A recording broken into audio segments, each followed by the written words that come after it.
All right, ladies and gentlemen, well, I thank you very much for coming out to our town hall meeting. As most of you know, my name is John Wood, and I'm running for Congress in the 43rd District.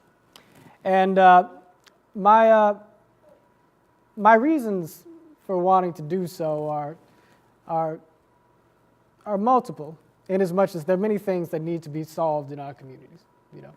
We have a country that, of course, is suffering from economic stagnation, a country that is in the grips of a healthcare crisis, a nation that is torn asunder by any number of problems. As fundamental as anything else, though, is a poverty, I think, of imagination in our government, a poverty of cooperation between people. And this is a national dilemma. But nowhere do you see the consequences of these problems in more vivid display than you do in the inner city community, than you do in the very streets in which we live. So I live on I actually a guy from the neighborhood. I live over on 102nd Wilton Place or so. And having lived in and around the inner city Los Angeles for some time, having married a woman who grew up in Watts, and having always had family and friends in the neighborhood, one thing that strikes me about the plight of the inner city community, about the plight of the minority community, is the fact that not only are we dealing with material deprivation that keeps us from being able to live out the full promise of the American dream, but we suffer from poverty of low expectations. Folks in my part of town, we feel so often when we look at the crime in our streets, when we look at the poverty in our streets, that things just aren't going to get any better. Why should we hope for any changes? And it is easy to, I think, fall into a cycle of despair, into a cycle of hopelessness. When you look at the crime that is settling in, when you look at the jobless rate, when you look at 15% unemployment in the black community in Los Angeles, 50% youth unemployment in the African-American community in Los Angeles. When you look at the scale of our problems, they can appear to be insurmountable. But there is always cause for hope, and certainly with respect to the experience of black people in this community, of minorities in this country. We can look back across a large and a broad history of progress. Now, it's not always easy to be appreciative of the gains that we've made across the course of history when you look out and you see the fact that African-American young men are at the bottom of every social statistic in America. It seems that we've been dumped by fate into this mediocre circumstance. But you travel back in time a little bit and you see the depths of despair from which we started.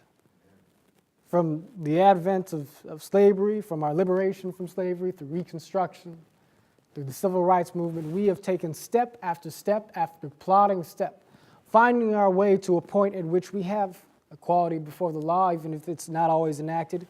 We have equal opportunity to seek out an education, seek out a career, even though the facts on the ground don't always provide these liberties for us.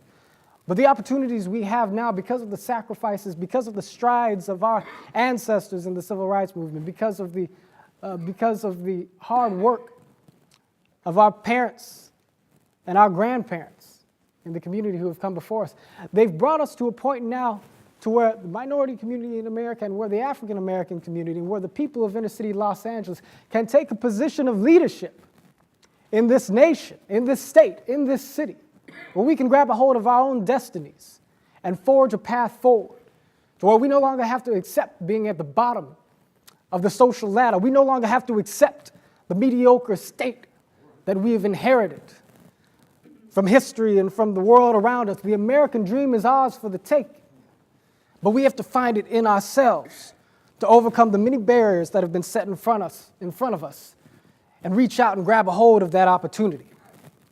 And so that's part of what I want to talk about here today, is how we go about seizing that opportunity, how we go about charting a path forward out of this poverty of low expectations and into the bright and brilliant new future of a realized American dream. Now, like I said, there are many obstacles that lie before us. The answer to some of our problems, of course, is political. We need to have better, more functioning policies. And as we go along, I'm happy to weigh in on education, on the economic situation, on healthcare, all of these things. Before we get into the nitty-gritty of taxes and that sort of thing, though, it is important to recognize the fact that no people can thrive unless their values are based upon a culture and a bedrock of faith, a foundation of self-respect that can enable us to propel forward into the future because we care about one another and we are willing to do the things necessary for one another to make progress in our community a reality. I've gone door to door in the inner city community talking to people about their fundamental concerns. And very often people will talk about the economy, and that's very important. We'll get to that. But one thing that people talk about is the fact that our young men don't seem to have much respect for themselves, that we don't seem to have much respect for our communities, that you look on our streets and you see litter cluttering the roads, and you see a lack of services coming from city governments, coming from the police department, coming from all over, you know. But one thing I know is that if we're going to fix these problems on a city level, on a state level, on a national level, it ultimately begins in the home. And there's no more negative harbinger for the destruction and the decay of American society by and large, and certainly Black American society, than the disintegration of the family. And the fact that we no longer congregate as a community in ways that we had in the past. In the 1960s, when Dr. King was leading the civil rights movement, he didn't just do it as a man. The Southern Christian Leadership Conference was behind him. The churches came together. Families came together. And there was a sense of a holistic communal aim, a holistic communal effort, at which we knew what had to be done. And it was only left for people to band together to make that a possibility, to make that possibility a reality. Now, while we still have the same strength and the same potential, we look at the deterioration of marriage in our society, we look at the number of out-of-wedlock births transpiring in our society, and these are anchors keeping our progress down, keeping us from being able to forge ahead. And so it is important for each and every one of us to set an example in our own lives, in our own personal lives, as to the importance and the significance, I believe, of marriage and of family in our communities. It starts in the church, it starts in the home, and it allows us to look out into the future with confidence, knowing that if we can reforge the family unit, we can have a direct and a real pathway to prosperity in our society. And so we can talk about that in some detail as we go along. Now, after that, after we've confronted those issues, we look at the economy, we look at the healthcare situation. And one thing we have to understand about economic issues is that this is fundamental to the success of our community, because as important as healthcare is in our community, as important as education is in our community, if people don't have jobs to be able to pay the tax revenue that funds these programs, there's no way for us to fix these other problems. You know? So one thing I want to do as a member of Congress, one thing I want to do as a person who's striving to make a difference in the community, is bring new and original and thoughtful ideas to the political landscape and to our local communities to be able to tackle some of these problems. One thing I know, and I'm not a person who tends to pursue negative or hurtful comments against my political opposition. That's not my style. But one thing I do know, and what most people from the community know, is that we've had the same generation of politicians in power, the same clique of politicians in power, year after year after year, decade after decade, with no real change in our living condition to show for it. And so my plan as a member of Congress is to bring fresh ideas. That begins, in part, with looking at the programs we depend on most in the inner city, and to talk about and to think about how it is these things can be remolded, reshaped to truly serve our interests. Welfare reform, unemployment reform is an important thing for the long-term prosperity of the community. Now, there's a big debate raging in America between right and left, between liberal and conservative, about public spending, about whether or not we should pull back on the dollars we spend on social programs, about whether or not we should spend more on these programs. And I'm a person who, for whatever amount of money we spend on anything, I believe that we should spend these dollars effectively. And so you don't do any good for people if you cut out the spending that they rely upon coming from government if they have no other way to success or subsistence. At the same time, you don't do people any favors by pouring more and more dollars into programs that do nothing more than make people dependent on them for the rest of their adulthoods. These are the types of circumstances that we cannot accept. So my plan for reforming such programs is relatively simple. The way the systems work currently, they lock us into a mode of dependency because we are allowed to subsist on unemployment and welfare spending. But the spending itself is not channeled into investing into our capabilities, into our credibilities, into our qualifications that make us more desirable once we go out into the workforce. And I can speak to this situation from some personal experience. My wife and I used to lived in Colorado for a time. She was in the Army, stationed at Fort Carson. And ultimately, we had our son, Elijah, and wound up moving back out to inner city Los Angeles. Now, coming back, I expected to have my job available to me. I used to work as a medical technician. But after certain changes happening in the healthcare field, my company was contracting. We found ourselves in a difficult situation. So I'm not ashamed to say that we were using unemployment. There's no shame in that at all. But what made it more difficult than it had to be was the fact that my wife, she found a part-time job. And we were excited about this. We were happy about that. We thought, okay, great. Obviously, we're not going to be making as much money from unemployment spending, but that's okay because now a big part of the income that we're making is coming from our personal labors. But after she got that job, as it turned out, we wound up bringing less money into the home than we were receiving previously through unemployment. And why is that? It's because the way unemployment benefits are designed, they actually deduct the entire amount that you make through part-time income, plus the taxes that you already deducted, and they take all of that away from what you receive through unemployment. What is the effect of a policy like that if it is not to discourage people from seeking work in the first place? And so this is the sort of reform I would be interested in making. It's not a matter of getting rid of public spending because we don't want to do that, especially not when people rely on these programs. But we do want to formulate these programs in such a way as to where they better the individual. Because the way it works currently is you might be an individual who's in a long-term unemployed situation.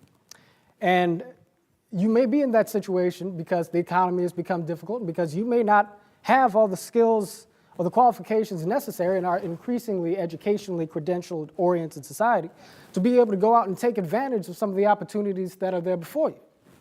And so what ultimately happens is you find yourself in a situation where you're receiving unemployment benefits.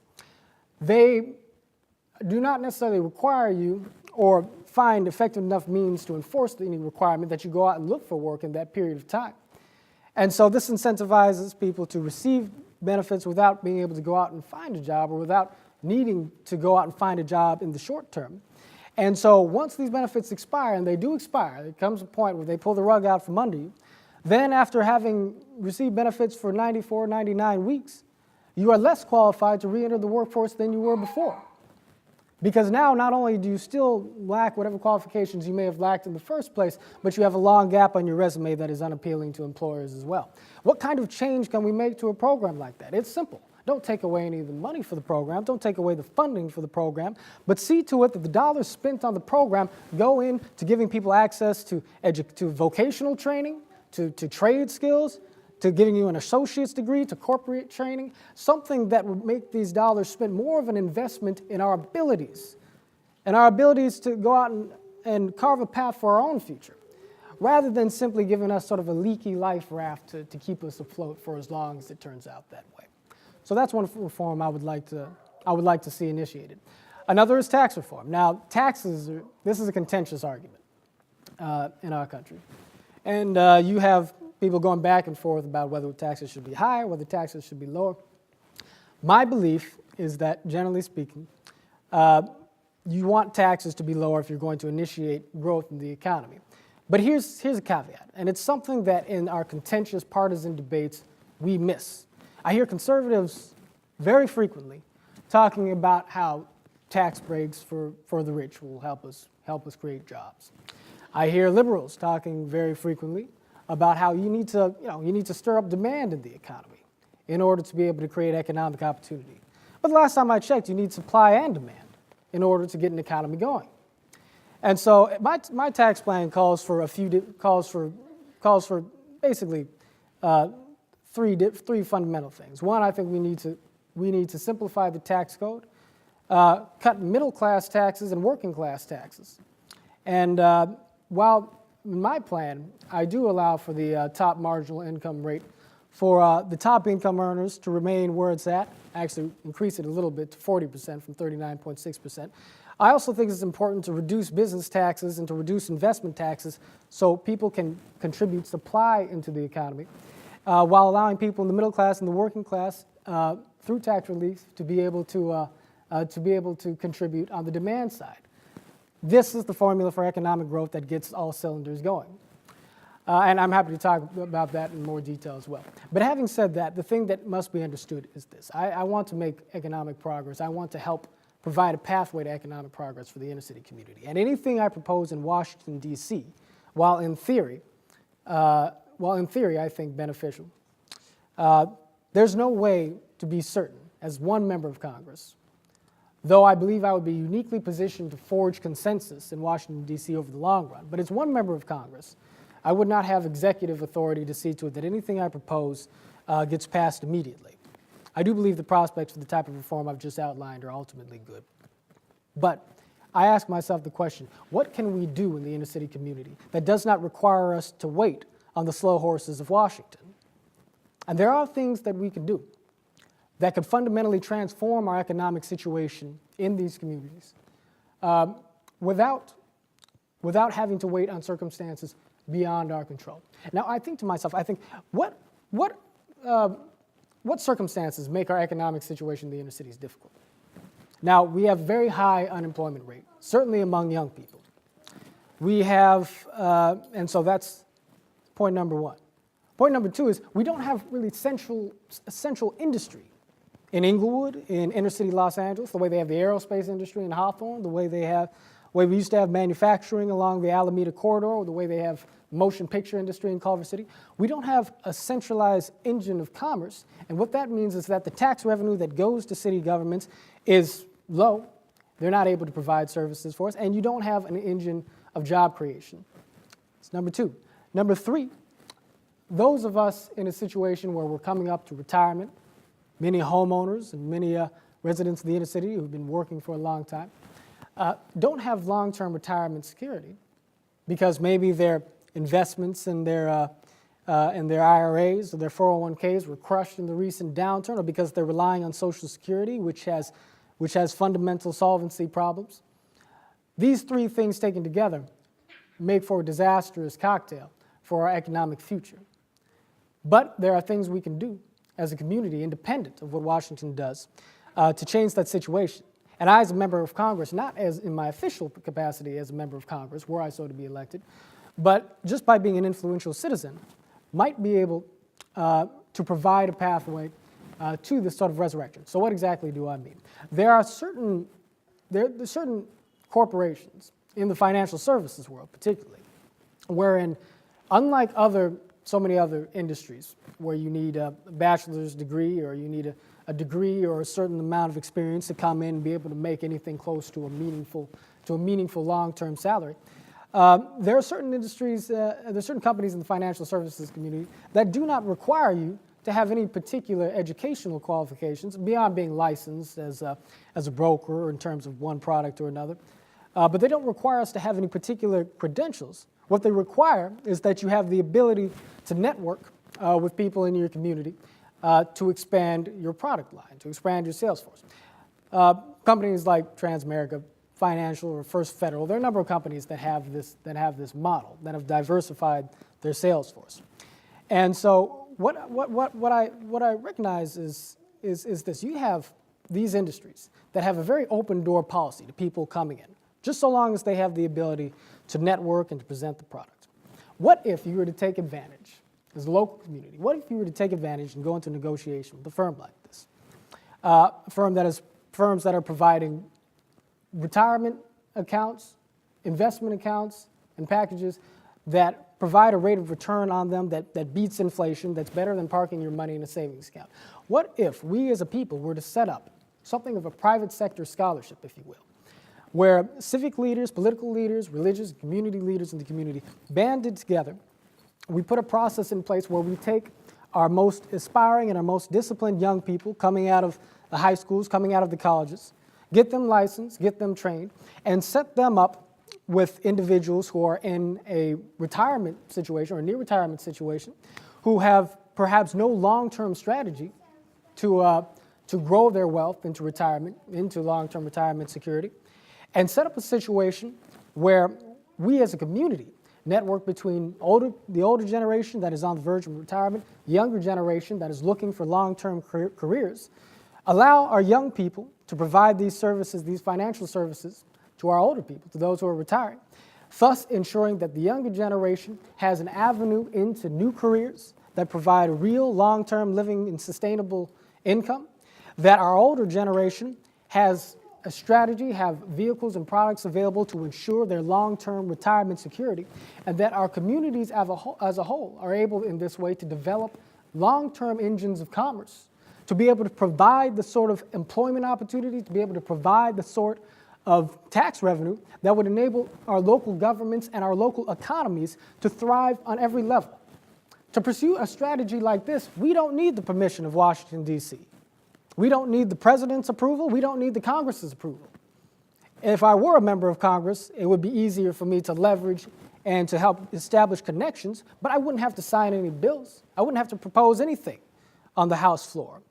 This is only a question of whether or not the community would be willing to come together to effect such a strategy, because there are no barriers to it legally other than that. There's no legal barriers to it at all. It is only a question of whether or not community leadership is willing to step up and whether or not people within the community from one generation to the other are willing to trust in each other. It's only a question of whether or not the older generation is willing to put their fortunes in the hands of the younger generation that are the future of the community nevertheless, you know? And so that's a strategy that I would like to pioneer. I call that not waiting on Washington, D.C. And in that regard, we don't have to do it. And we can turn our communities around to a substantial degree within not too great a period of time if we were to do so. So that's my economic outlook. Now, ultimately, and again, I'm happy to field questions on any range of issues. So we'll get to that in a moment. But in the long run, you know, my concern for the country is that there's been a great breakdown of consensus and cooperation in our nation with the government shutdown, you know, where you had a group of legislators in Washington who didn't like the health care bill that was recently passed and decided to fight back against that by essentially preempting a shutdown of the government. And many people were mad about that. Talked to many Democrats who were mad about that, and many people who aren't Democrats, many independents and Republicans as well. And that's an example of the friction in our government. But then you go back before that, and you look at the way the bill was passed. And the bill was passed in such a manner as to where it was more or less muscled over the heads of the opposition party to begin with. And so there's no cooperation there either. You go back before that and you look at things that happened between the Democrats and George W. Bush, where there was little cooperation and consensus. You go back to Bill Clinton, the impeachment proceedings. It seems like nobody's getting along. And there are many reasons for this, of course. Some of it has to do with legitimate differences between people. Other differences have to do with personality or cultural or fears and levels of animosity that, poison us on any number of levels. And a lot of times these differences seem to boil down along racial grounds. And that's truly a great difficulty in our politics today, because it feels as if black people are pitted against white people, liberals are pitted against conservatives, Republicans pitted against Democrats. And the long-term prospects for unity are struck against, and therefore our prospects for prosperity are undermined. In my life, however, I have always been blessed to be able to give testimony to the real possibility for love and consensus between people. I talk about my own personal biography a bit in the campaign, but I have a diverse sort of background. My father is, my mother is a, I guess you could say, a black liberal from inner city Los Angeles. My father is a white conservative from Tennessee, And so I got to grow up seeing the differences between perspectives in a pretty clear and vivid way. And, I look at the animosity that seems to get leveled at the president sometimes, and it's easy for me to understand how people can look at these Tea Party demonstrations, how people can look at the anger and the animosity in the streets directed seemingly against the president himself, and despair about that and feel that there's some vile racial hatred. And you know what? I do not deny at all that there's racism in America. How could there not be? The civil rights movement was not very long ago, And yet, I recall the words of Dr. King. I recall his message that we would create a beloved community, to love those who oppose us, and to judge people by not the color of their skin, but by the content of their character. And I think about my own household growing up, and I think about my father. Now, if you were to listen to my dad talk about politics, talk about Barack Obama, you would think that he was just, you might think that he was just like any of these people who you might suspect of having anger towards our president for reasons other than the content of his character, but maybe having to do with the color of his skin, just based on my father's politics, based on the anger with which he'll talk about them. But my father is an interesting individual. My father's heroes in life growing up were Muhammad Ali and Willie Mays. He's a jazz pianist, made records with some of the greats in jazz, people like Joe Henderson and Billy Higgins. And plus, he's my father. He loves me and my brother desperately.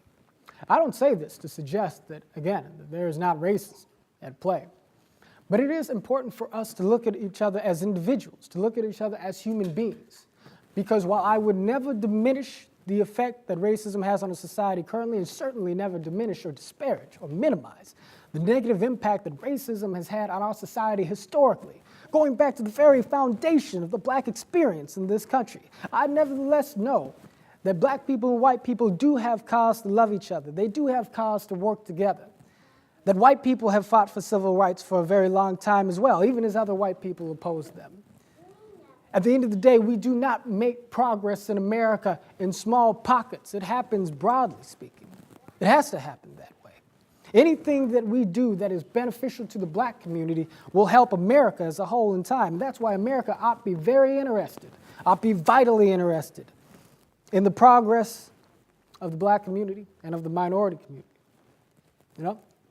Because you can't sail a ship that's full of holes. And so my political mission is to elevate the quality of life in the inner city community, but also to elevate the quality of our expectations, not just for ourselves locally, but for our country nationally. It can be difficult as a black American, as a person of mixed heritage myself, because for other people, to be simplistic about it, for many white people, and being half white myself, I see this perspective. Many white people are handed a vision of America descending from the founding fathers, and they can trace their history in America going back to the very people who signed those documents. It's just a prettier story on a certain level, and it's easier, I think, for white people to look at the sophistication and the idealism of the values elaborated upon in the Constitution and say, well, hey, yes, this is America. This is what we inherit. We own it.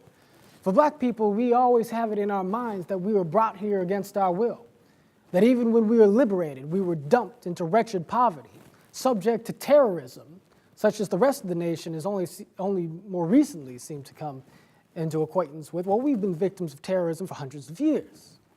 It is not easy for us to look past these things and say, well, yes, this is my country. Constitution represents my ideals, because we don't always feel as if it was really meant for us. And yet, God put us here for a reason. God put these people, black and white, yellow and brown, together for a reason. And it really is to the greatness, I think, of the American experiment, that the premise upon which the Declaration of Independence was written, that the premise upon which this nation was forged, even if it didn't live up to these values for so long, and even if it still does not live up to them in the perfect manner which it must, nevertheless, the premise of the United States of America has always been that all men are created equal.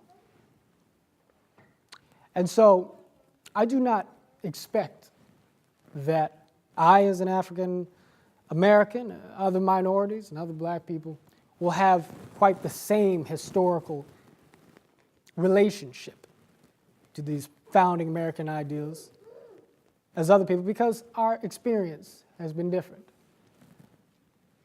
But the promise of America is no less ours, and it is no less to be shared with our community, because America's strength really does lie in her diversity and in the appreciation and in the realization of the fact that e pluribus unum, out of many one, and it is by drawing upon all the strength and all the parts of the American people that we can truly realize a nation and a country under God, indivisible, with liberty and justice for all.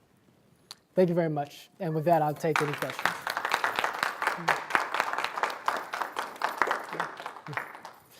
Now, initially, we were going to have a mic traveling around, but I couldn't figure out how to work the PA system. Our host was stricken with tragedy in the family this morning. So, nevertheless, I'll take any questions from any side of the room on any issue. Does anybody, would anybody like to put something forward?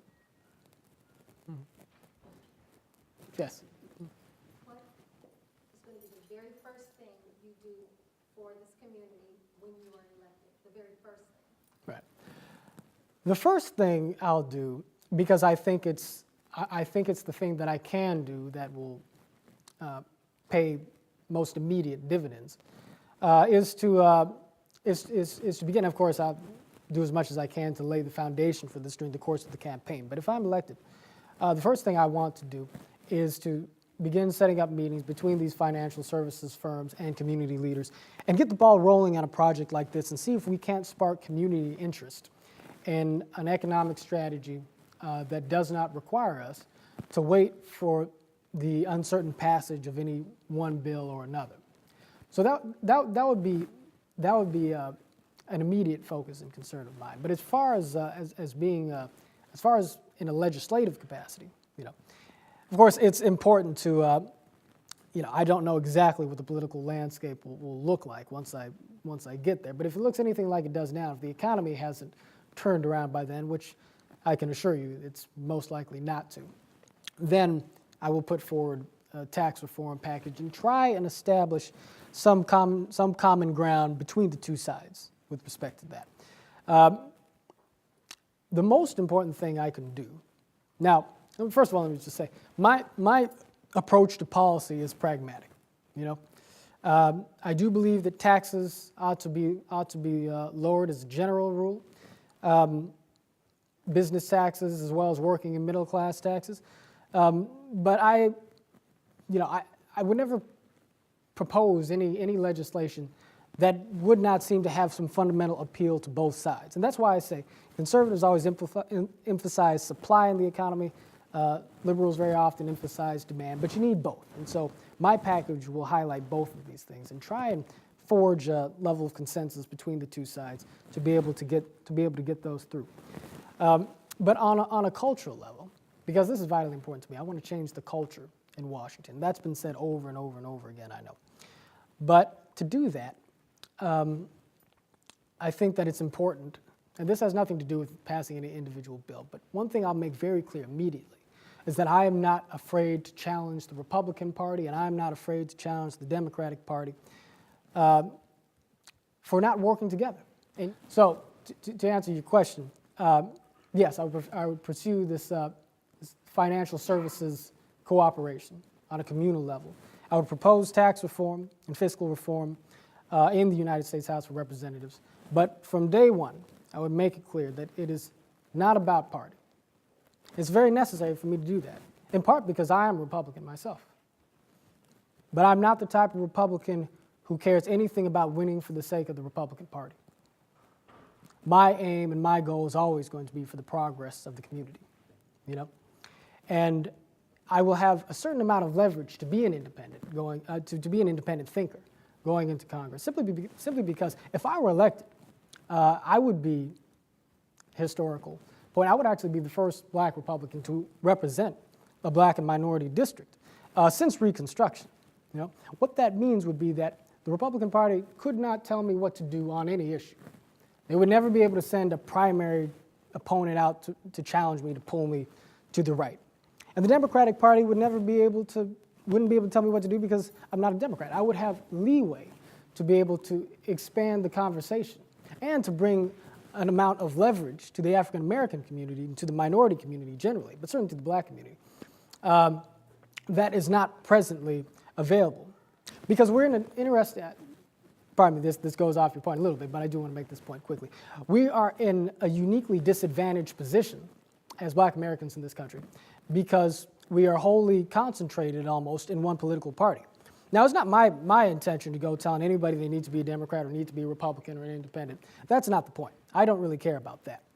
But if you only have a line of communication with one of the two major parties, what that ensures is that black people are going to be in a situation long term. We're already in this situation. It's part of what the problem is, where our interests are being served by neither party because the Democratic Party takes our votes for granted because they know they're going to get them automatically, and the Republican Party knows they can't compete for our votes, and therefore they don't even bother.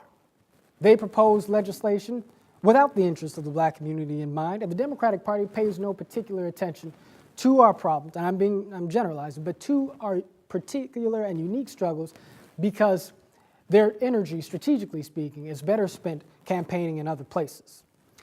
And so I would be able to get both the Republican and the Democratic parties to pay attention. The Republican Party, because I would be a registered Republican, and they know, I can assure you, because I've campaigned in front of Republicans, I've talked to them quite a bit. They know that over the long run, America is looking more and more like me and more like us every day. And they need to be able to make that transition into speaking to the concerns of our community if they're going to survive.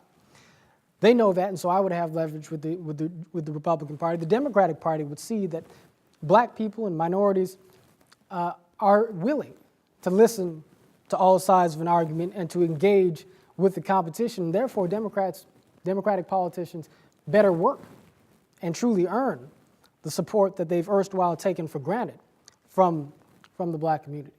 So this is a unique advantage of my candidacy, in as much as I think I bring a unique level of political capital as potentially a member of Congress that another candidate may not be able to obtain.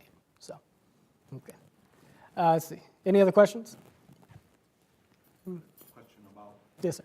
education. I know that's such an expansive topic, but is there one thing that you might be able to share a vision of how things might change? Right. Now, education, of course, yeah, you're right, it is an expansive topic. And of course, you have higher education, you have secondary and primary education, and there are problems on every level. I think that fundamentally we want to start at the bottom, although there are things that can be done in every area. But one thing I know in the inner city community, and this is actually across the boards in America, the educational system is failing every class of Americans. But of course, in the inner city communities and in the minority communities, it is desperately underserving our young people. You can look, if you know a young person's zip code and if you know the color of their skin, you can predict with a high degree of accuracy, a frightening degree of accuracy, just what their lifetime income will be in the United States of America. You know, that's a frightening thing. Our country is supposed to be based on social mobility, but depending on where you're born and what you look like, it's pretty easy to guess where you're going. And this is something that needs to change. Now, I'm a person who believes, first of all, there are different things we can do. I do believe in school choice. I do believe that refunding education in a way to where you at least give parents the option to have funding follow their student individually instead of always just going right to a particular institution. Give them the option to choose their own schools. But even more important than that, we need to change some things in the culture of education. Now, let me start off by saying that teachers are honorable and noble people. I have probably four teachers in my family, aunts, uncles, and people who work in academia. It is not easy being a teacher. I know that because I was a student and I used to make it hard for teachers. So, I have some appreciation of that. But having said that, the way that the culture of education works now, there are some counter incentives in the educational system. Frankly, because in justifiably and understandably seeking their interests as professionals, the community of educators has set up a system wherein underperforming teachers are basically insulated from termination. Now, in any other industry in America, of course, if you are, not doing your job, and most teachers are, vast majority of teachers I believe are, but if you have, say even 5% of your workforce, so you have a sales force or something, you have 5% of your salespeople who aren't selling anything, but you're paying them, year in and year out.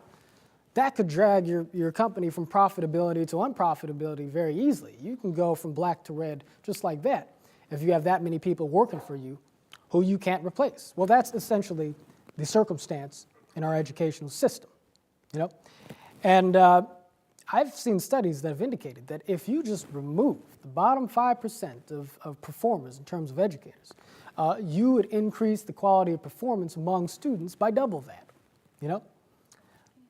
It's not an easy thing to do, though, because there are a lot of negotiations that have to take place. And so how do I go about trying to make a difference in this conversation?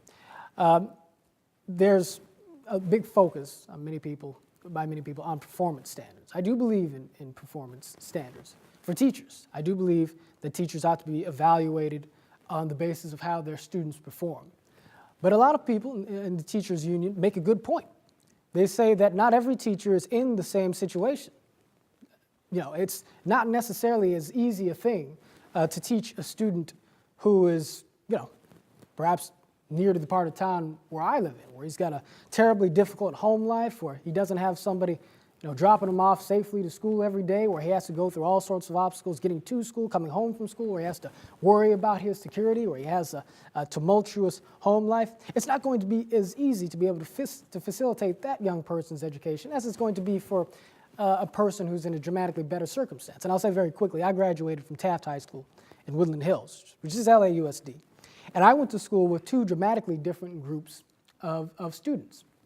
There were kids who were they were very often white or Asian or Middle Eastern, and they came from middle and upper middle class homes. They very often had tutors. They had greater access to internet and computers. And they had all sorts of tools to give them advantages. And then there are kids bust out from the inner city who didn't have any of that and who were very often coming from difficult situations. So I do believe in performance standards, but that doesn't mean we can't be reasonable and flexible in the way we apply these standards. I think that so long as a teacher can evidence, based on the performance of her students, that performance and grades are improving over time, that should be the way we evaluate teacher performance. So in other words, not a strict metric that simply says, well, every student needs to score 70% or whatever percent of student needs to score 75% or above on this particular test, or else you as a teacher have lost your job, because depending on where you're teaching, that may not be as realistic a proposition. But if you're teaching in a particularly tough part of town and your students start off here, and if you're teaching in a better part of town and your students start off here, these students better be here and the other students better be here by the end of whatever period of time you would use to measure. to establish these metrics. In other words, there always has to be improvement, even while we make allowances for where students and teachers are starting from, in terms of determining what kind of standards we put in place. And I think that now I by myself cannot give you the exact formula, but I will work with the teachers union, I will work with other legislators from both sides of the aisle to figure out what that combination of metrics needs to be. And I think that that's how you honor teachers, and that's how you set in place a system that will benefit students. And to that end, I think it is also important to recognize the fact that teachers are some of the most valuable professionals in our society, but they don't make very much money. I mean, there's a reason doctors make the six figures. If you're giving me a heart transplant, I want the guy to be making some pretty good money, because I want him to care very much about what he's doing. I want him to be ambitious, because that'll give me a sense that this guy probably has a sense of what he's up to. You don't want to give teachers just a bare bones salary and expect them to perform at the highest level, even though so many of them will, simply because they are doing it for the love of the students. But let's not take advantage of that. Let's reward teachers who are going above and beyond. Let's introduce a merit-based system, which will, even if it takes more funding from the government, it wouldn't take very much more, but we would be able to, I believe, dramatically increase and incentivize higher performance among educators and therefore among our students by taking a merit-based approach to teacher salaries, and also increasing teacher compensation in accordance with their meeting these standards and metrics are two fundamental reforms that I would advocate for as a member of Congress. Thank you for your question. Yes. Yes, sir. Where do you stand as far as putting the Bible back in schools, into our educational system? Right. That is that's a strong point, because I do believe that spiritual values undergird the success of the nation at the end of the day. Now, it's a contentious issue because, you have the issue, the constitutional matters of the separation of church and state and so forth. And of course, what the Constitution says is that the state shall make no law respecting the establishment of religion, So I can tell you what I do not support in regard to that sort of approach. I do not support making the study of the Bible or any other religious doctrine mandatory by itself for any and all students, because people come from diverse homes with respect to their religions and their personal values, and it is not the place of the government to impose anybody's values upon anybody else. Having said that, in seeking to honor and encourage the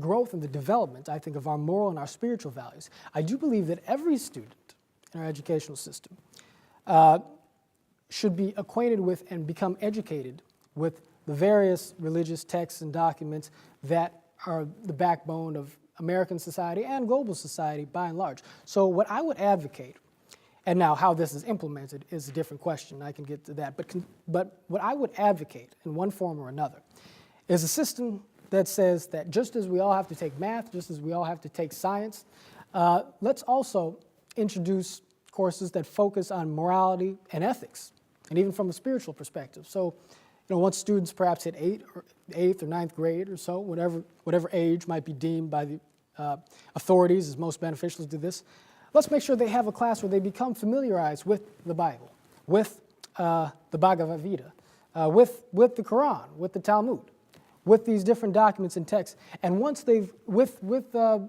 classical philosophers even, Plato, Socrates, I learned quite a bit about them in college, and it expanded my moral sight greatly. Let's make sure that our children have a well-rounded and well-versed moral and spiritual education. We can provide that in a classroom setting, and then after they've taken this general course, then leave it to them in an elective capacity, whether they want to go further in Christian studies, in Islamic studies, in Jewish studies, or in secular humanistic studies. Give kids a choice, but let's also give them a foundation from which to make that choice. And so, America is obviously founded, again, on the principles of diversity and religious freedom. And my plan would not take away from that, but it would also ensure that the value of faith and spirituality and morals and ethical teaching is also kept in place and honored in our educational system, and that students could pursue that type of education according to their particular interests and desires. And so that's my answer to the question. I thank you very much for it. Okay. Yes, sir. Does politics have the ability to create cultural inertia in the area where the improvements are needed for culture? And what actions can be taken through political actions to influence cultural improvements? You always want to be very careful, and the idea I just laid out is definitely one. Putting in place that sort of educational approach to morals and spirituality. But you always want to be very careful, of course, because while it is important for our leaders and politicians and people in government to set a good example for people, legislating morality can, that can definitely become a negative thing quickly. As a general rule, the most important thing I believe I can do as a member of Congress, as a member of government, is simply to set a good example in my own personal conduct and in my own personal views. I don't have to pass a law, ultimately, to say that it is good to be dedicated to your family. I can encourage that simply by being dedicated to my family, And that may seem like a small thing, but at the end of the day, that's one of the most important things. So President Obama, one of the reasons I love and respect him is because he is such an admirable family man, He's got a couple of beautiful daughters. He's got a wife who he's clearly committed to. And that's something people on both sides of the aisle tend to respect him for. And you might think, I hear people all the time say, well, what a politician does behind doors doesn't matter to me so long as he's getting the job done. I understand that. But if you do believe that culture is important, then setting a good cultural example is important. Now, an area in which government and legislators can actively, through policy, influence greater cultural solidarity is certainly, I think, through intelligent reforms to the welfare system. I mentioned, of course, from an economic standpoint, how the way unemployment is set up now, the way they deduct taxes on top of wages discourages people from accepting part-time work. Similarly, there are many benefits, not just actually at the welfare spending, but in the tax code even, that are available to people who are single that are not available to people who are married. And so what impact does that have but to disincentivize marriage, Well, that's, or to discourage marriage. That is a type of reform that government could be active in so pursuing, that would have a positive cultural effect on the community because it would incentivize the establishment and the fortifying of the family unit. And that is very important, I think, to the cultural progress of the community. Because you're not going to have a strong culture that is not based upon strong families. And that, therefore, is fundamental. So, that's an example, and I appreciate your question. Thank you. Yes. Excuse me, because I'm not familiar with you, and I'm just wanting to know what politically have you done that has positioned you to run for Congress? Sure. Let me say first of all that I'm a guy from the neighborhood. I'm a guy from the neighborhood. Okay. I've never held elective office before. Never ran a business before. As a matter of fact, I don't even have a college degree. Here I am talking mess about myself. I graduated high school and been working ever since, and I've worked in sales and in marketing, and I also worked as a medical technician. I've been married for 4 years. I have a 2-year-old son, and I am a published writer to the extent that I have some notoriety that accounts generally for it. You can find my articles on the Washington Times website, the Washington Times Community's website, and I'm a writer, contributor, social and political commentator for Black is Online, which is an African-American cultural website based out of Leimert Park. Besides that, I've worked in politics on several different presidential and city council and local campaigns as an organizer and strategist and so forth. But yeah, absolutely. I'm certainly not running on the basis of the fact that I, used to be governor or CEO of some state or company, and therefore you should vote for me. And there is absolutely a risk in electing somebody who does not have in private sector or governing sector, the type of demonstrable track record that shows that, hey, this person gets it right every time. But I would also emphasize the fact that experience has worked against so many of our elected officials, you know. And it's not very difficult to name politician after politician from all sides of the aisle who have been in office year after year and even decade after decade without really raising the standard of living in the communities, but who have mastered the art of holding on to power, you know. For myself, my hope is that I can contribute a fresh vision to the community and that I can inspire us towards some higher plane of expectation, because I really have studied these issues and I am passionately dedicated and devoted to seeing to it that good ideas have room to blossom and grow, you know. That is my passion, that is my conviction. And I am on record having written and commented about all the issues that I'm talking about now. And I'm not, you know, I'm not afraid to be criticized for my youth, for my inexperience, because at the end of the day, I think that what we need, even more than a person who's got a lot of years under their belt, is a person, I think, with the vision and the faith and the conviction that says that we should expect so much more from our governments, from our institutions, and from ourselves. And I intend to be a passionate advocate for that message. So, yes, sir. Why should I vote for you over Maxine Waters? Well, it gets back to what I was just talking about. Now, like I said earlier, I am not a person who wants to speak negatively about anybody. I've met Maxine Waters, and she's a nice lady, and she's been a political pioneer in this community. But it's important to emphasize the fact that she has been in office for going on 40 years, going on 4 decades. This is her 12th term in the United States Congress, and she represented most of these same areas in Sacramento for about 14 years prior to that. And in that period of time, and although the blame surely cannot be wholly laid at Maxine's doorstep, but in that period of time, the problems of violence, of poverty, of healthcare, of education, of all the deprivations and underperforming sectors of our society that are so easy to name. In the 40 years that she has represented these areas, we have not seen substantial change in any of these areas that you might expect after having had an individual in office that amount of time. Congresswoman Waters, God bless her, is very good at holding on to power. And I would never say that she has done nothing right. When she came in to the assembly years ago, one of the first things she did was to push the state of California to divest its investments in South Africa, in the apartheid state. That took passion, that took vision, that took moral courage. It was the right thing to do, you know? Maxine Waters has that under her belt. She's done other good things too. And I looked at the fire and the flare that she had coming into office all those years ago, and I myself take that as an example for myself. But I don't see any new vision coming from her office now. Most of us have not seen it for many years. And it is no disrespect to Congresswoman Waters at all to say that it is time for a change. And it is that sort of change that I am offering. And that is the argument that I intend to put forward to the people of the community. And I appreciate it. Yes, ma'am.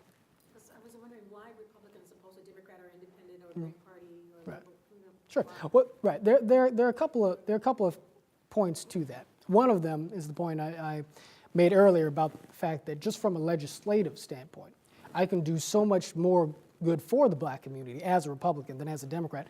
Not so much because Republicans are so much better than the Republican Party is so much better than the Democratic Party, because frankly, both parties are failing across all sorts of levels.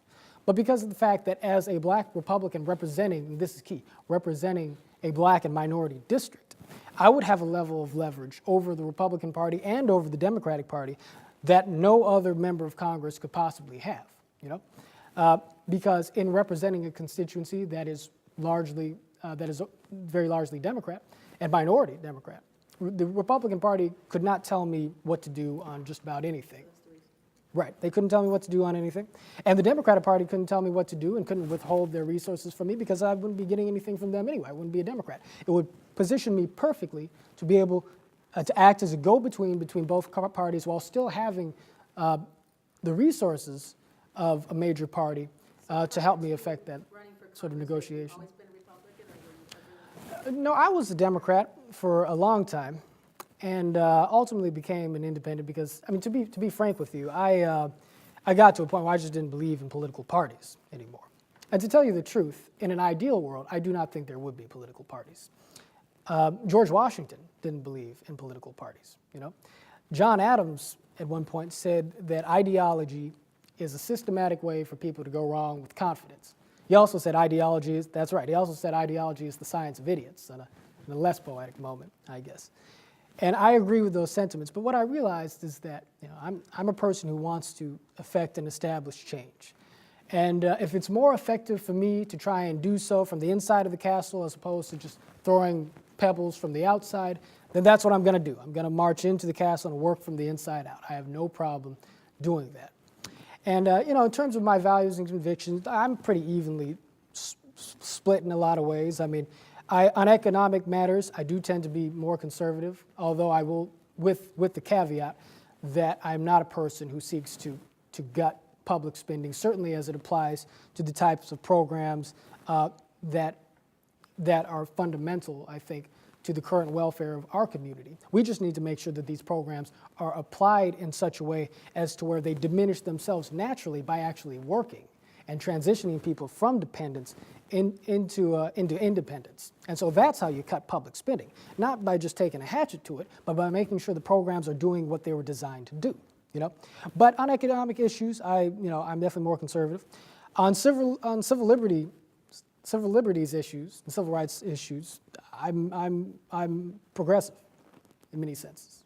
I did not. Well, I'm a person who believes in the decriminalization of marijuana generally. That's not a comment on legalizing marijuana, but I don't think that young kids driving down the street who get caught with, you know, a couple of joints in their car need to be sent to prison for that. That is not something that should be happening. I believe that convicted felons who have served their time, who have paid their debt to society, should be allowed, in accordance with having paid their debts to society, should be reinstated with the right to vote. You know, if you've paid your debt to society, you should no longer be a second-class citizen. And depriving the right to vote to people coming out of the correctional system is something that it's not only wrong to them individually, but it dramatically reduces the political power of the black and Latino communities, because so many of our people, because of the conditions we're coming from, find themselves in the criminal justice system, and they come out of it without the power to vote. So that would be something that I would take immediately to the floor of Congress and try and use my leverage as a Republican to get Republican votes for that type of repeal. Because with a Republican House, you will not see a situation like that change unless you get Republicans on board, and I would seek to do that. You know, so on those types of issues, I'm left of center. You know, on foreign policy, I tend to be left of center. I tend to be a little more liberal. I mean, I certainly believe that we need to defend this country, but I don't think that we need to try and run the world. I don't think that we need military bases in every nation, in every trouble spot. You know, I think that very often we wind up making enemies for ourselves in the long run, when we could be making friends, or at least not engendering animosity, just by staying out of people's business. You know, I mean, I don't want to necessarily see Iran get a nuclear weapon, but I don't want to go bombing Syria during the course of their own civil war. What has that got to do with us? You know, and so, you know, in those senses, I'm a bit more liberal. But on cultural issues, I tend to be a little more conservative. I am a person who believes in the right to life for the unborn. I will say that. But even with respect to that, I think that there are things that we can do that are far more important than, you know, reversing Roe versus Wade, by strengthening the economy, by redesigning and reforming our public programs and so forth, by strengthening the adoption and the foster care system, make people comfortable, give them the economic comfort and security and the cultural comfort and security to be able to bring life into this world, whether they intend to raise such a child or not. Make sure the channels are in place to where people don't feel as if to bring a child into this world is to leave him to cruel abandonment? And therefore, why not terminate a pregnancy, you know? So even on an issue like that, I try and think creatively. But on the whole, I mean, I'm a centrist individual. I try and look for truth before I look for what's liberal or conservative. And that's what the Founding Fathers believed in, you know? They believed in logic and reason. Has nothing to do with left or right. But to the extent that people think that way, I try and build a bridge between the sides, you know? And that's part of what I offer as a candidate for Congress. Any other questions? Yes, sir. Do you believe in reparations? Yeah, I would like to see, ideally, we are owed hundreds of years worth of back pay for slavery. There's no doubt about that, you know. And so in an ideal world, absolutely, if they were to cut a check to every black person for $100,000, would that be unfair given what history has said? No. But you're not going to see that happen.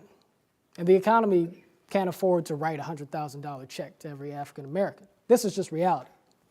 But I do agree with the sentiment that something significant is owed to us. And this is why I pursue the sort of policies that I pursue and the sort of political philosophy I adopt. Because the United States of America has a long way to go, even now, in repaying its debt to black Americans.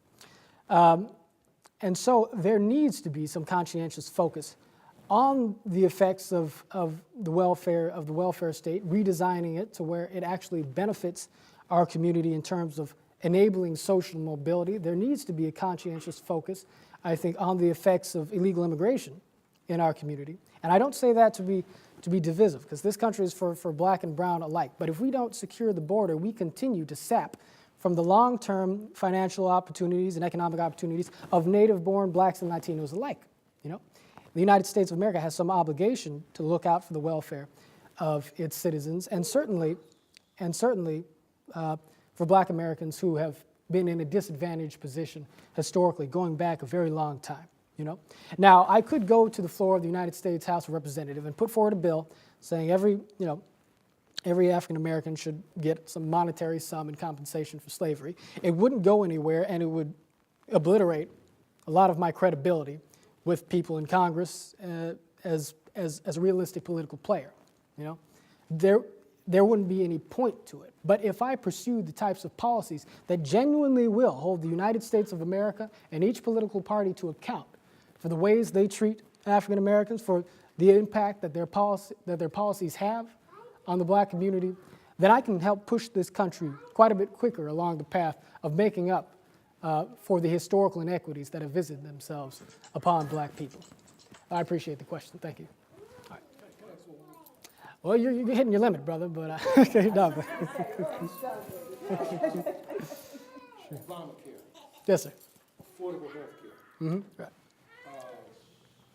Where are you positioned on it? Mm-hmm.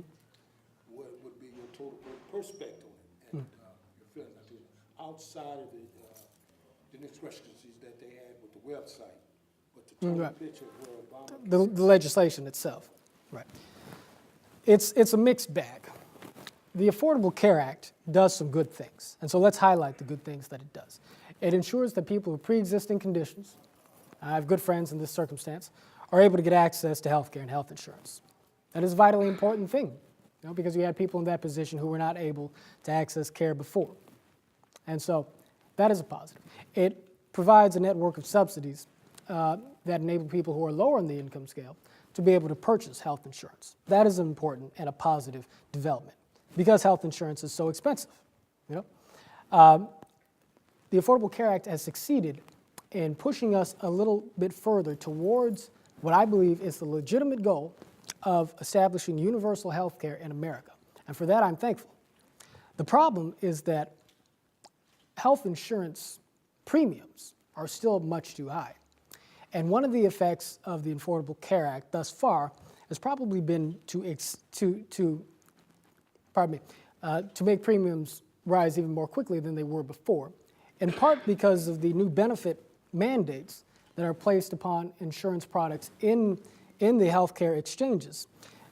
It is now required that every insurance plan, every insurance policy offered in the exchange cover a wide a wide range of minimum benefits, including a number of services that you may or may not need, such as maternity care and pediatric care and prescription drugs, and, things that some people will need but many people will not. And so what that does is that increases the cost of insurance. And many Americans, myself included, were concerned about access to health care. I'm concerned about people not being able to afford, or because of a pre-existing condition, not being able to benefit from market coverage. On the access side, some steps have been taken, but in the course of doing that, the premiums continue to rise because, well, for the reasons I've just stated. We have a healthcare system in place now where, by applying more and more regulations to the private insurance market, access has been expanded, but prices have gone up as well. Now, our healthcare system is sort of a strange thing by international standards. You could either have a completely and totally public way of providing healthcare, which is sort of what Medicare is. You could have a single payer system that they have in other countries, or you could have a totally free market approach to providing healthcare. Honestly, either one might be a bit better than what we have now. We sort of have the worst of all worlds in a sense, because now there are problems with single payer healthcare systems in as much as it takes a long time if you have an expensive and an emergency condition. It can take a long time waiting in line to get to the point to where you can be seen by a healthcare provider. But in Great Britain, in Japan, in Germany, they have these types of more or less single-payer systems where, for the most part, everybody's covered, and everybody's covered in an inexpensive way. The downside is, as I've stated, you might wind up waiting in line for a long time to get certain types of procedures, but healthcare is affordable in these countries. The reason they can do that is because healthcare is not a for-profit industry in these nations. Now, generally speaking, they've eliminated profit from the healthcare system in Europe and different parts of Asia. You're not going to do that in the United States of America. Healthcare, for better or for worse, is run in a business way. And there are ways, I believe, in a free market economy to get to those kind of positive results as well. The question is how to do it. One thing I favor is the implementation of health savings accounts. I think that's a positive thing. One of the things that has dramatically increased the cost of healthcare over time has been our third-party way of paying for healthcare. Certainly, the government pays for healthcare and will pay, almost any amount of money, as long as it has the money available, to provide care. And what this means is that providers have a great incentive to basically up the cost of what they're providing. And that was part of what I think President Obama was trying to fix in the cuts that were made to Medicare. Whether that works or not, we'll have to wait and see. And let me say just very quickly about the Affordable Care Act. It is not fully implemented. At this stage, we do not know what exactly the long-term effects of it will be. There are certain trends that are concerning, but we'll have a much better sense of what we're getting with this a year or two out. But nevertheless, but with private health insurance, whether it's employer-provided or you're purchasing it on the private market, premiums are high in large part because we use insurance to cover things that insurance probably shouldn't be covering in the first place. And what I mean by that is, if you use your insurance and you pay a small deductible copay, but if you use your insurance to pay for every prescription drug coverage, to pay for checkups, every month, if you're getting all manner of services, it feels sort of like we're getting it at a tremendous discount because the insurance is taking care of it, or taking care of such a great portion of it. But we see the true cost of that in the effect of the premiums. The more insurance pays for more and more services, the more premiums increase. It's a simple component of supply and demand. The more demand there is, the more providers in our for-profit system are able to increase the price of what they provide. And insurers, they pay for it, but they still get the money from you because they get you on the premiums. With a health savings account, if you were to have your own money put away, if we were even hypothetically put in a system where some of the payroll taxes we pay that are diverted to Medicare and so forth are actually diverted into a private health savings account, what that would do is that would put the consumer in a position to where he or she would be much more conscientious of what he or she spends her health savings fund on in terms of services and drugs and so forth. It would keep us from purchasing services that maybe we don't really need, but under normal circumstances get, because why not? My health insurance is going to take care of it. And that, in a free market way, would help bring down the cost of healthcare over time. So, given the fact that we've just gone through this significant healthcare reform, I don't think, and nor am I going to try to repeal that entire effort. We need to see how things go. But one thing I would suggest is that with the individual mandate that's been set in place as a part of this bill, that we enable people to comply with the mandate, not just by purchasing insurance, but also, if they so choose, by maybe getting a health savings account. Have that satisfy the condition of the mandate, and see how appealing an alternative that is for people to enable them on their own to lower their own costs and to help bring down costs in the system by and large. So that's part of my thinking on that. Thank you very much. Anybody else? I have a question about, could you address tort reform and If that's Tort. and buying across state line, sharing it with you, with your employee, making the free market more? Right. Those are. I can answer that quickly. Those are both measures that I support. It seems strange to me that part of the premise of the Affordable Care Act is that by setting up the exchanges, you set up a framework in which companies can compete against each other to drive down costs. Why not expand that network in a nationwide sort of way to increase competition's ability to bring prices down? So that was the point on selling across state lines. And with respect to tort reform, I do agree there needs to be a reform to medical liability compensation, because one reason healthcare costs are very high is because doctors engage in what's called the practice of defensive medicine. They wind up ordering more tests and more procedures than are necessarily needed for the most part to ensure the health of the patient, because they want to insulate themselves against any possibility that they might be sued for something that goes wrong. So I do favor tort reform, but with the caveat that some people do have legitimate reasons for suing providers, and some people have suggested that we institute a loser pays system, whereby if you sue your doctor, you sue your hospital, and you lose, you have to pay the legal costs of the hospital. And while that would certainly work in terms of bringing down costs, because you're not going to try and sue somebody unless you're absolutely sure that you've got a good case, it is always possible that the court can get it wrong, and that a person who might have had a legitimate case goes in there and loses the case and has to pay has to pay the legal costs of the providers, even though he or she may have had a decent case, but wasn't, for one reason or another, whether it was technical or for lack of certain verifiable evidence, wasn't able to get the outcome that perhaps justice would have demanded. So there has to be, I think, some sort of evaluative function in there that basically is able to identify cases where, even though a person may not have obtained a judgment against the provider, but perhaps that person still had a reasonable case. So I think there needs to be something of a middle ground to be able to separate, to be able to categorize cases in basically three different areas. One, cases that are wholly legitimate and wind up in a judgment being placed against the provider. Two, cases that are completely frivolous, wherein the plaintiff is held responsible for the costs of the defense, and some middle zone where a legitimate case may have been made, but it was not sufficient to be able to obtain a judgment against the defense.